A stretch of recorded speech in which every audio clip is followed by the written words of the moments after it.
All right, so oftentimes we will have a team member or two who are not pulling their weight, not looking to help others out. Maybe they're just lacking focus, or maybe it just feels kind of lazy. How do you go about addressing this on shift? And I have two more questions that follow up that one.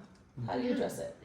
I think the first question is, did we set a clear focus? Hey, when it's not busy, this is what I want you to do. This is how I want you to serve the adjacent teams around you. Did we just set them up for success in that way? And then I think having that conversation, pulling them to the side and just refocusing first. Hey, I'm noticing when there's not any drinks on your screen, there's a lot of standing around, our hands in our pockets. This is how this looks to the guests. And explaining to them like, hey, this is a perception the guest sees when they see that, and why it isn't in alignment with our foundation.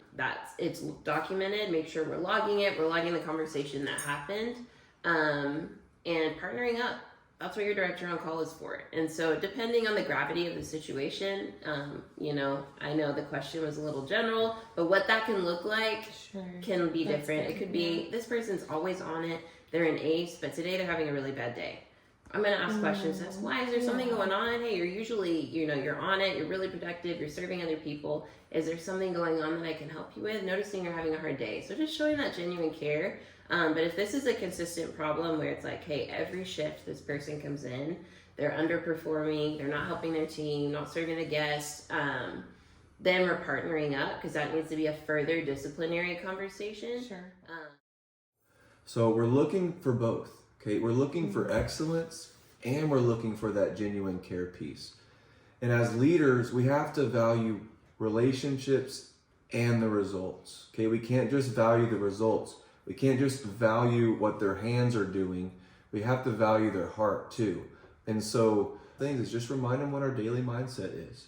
Okay, the daily mindset: guest, clean, and stock. Okay, so remind them to look for ways to serve their guests and to serve their adjacent teams and team members, and then to clean their area and stock if needed.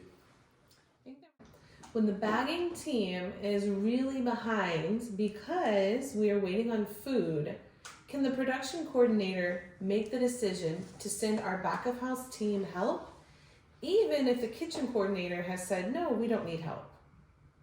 What do you do? Before speaking to that, I think it's really, really, really important to understand that you as a production coordinator and them as the kitchen coordinator are on the same team, fighting for the same purpose, vision, and mission.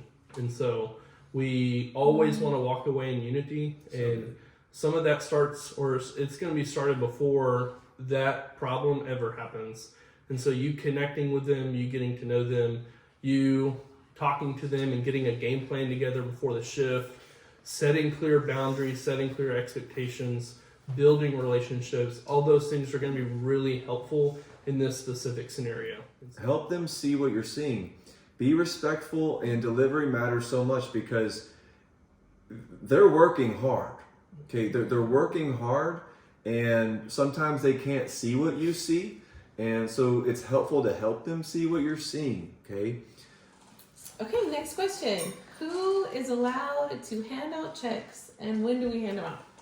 Typically, our senior leaders are the ones we want to hand out checks. Operations leaders are approved to hand out checks when there isn't a senior leader or director in the restaurant. Okay, so if there is one, let's have the senior leader or director handle that responsibility. Okay, we're not allowed to give out checks until what time on Thursdays?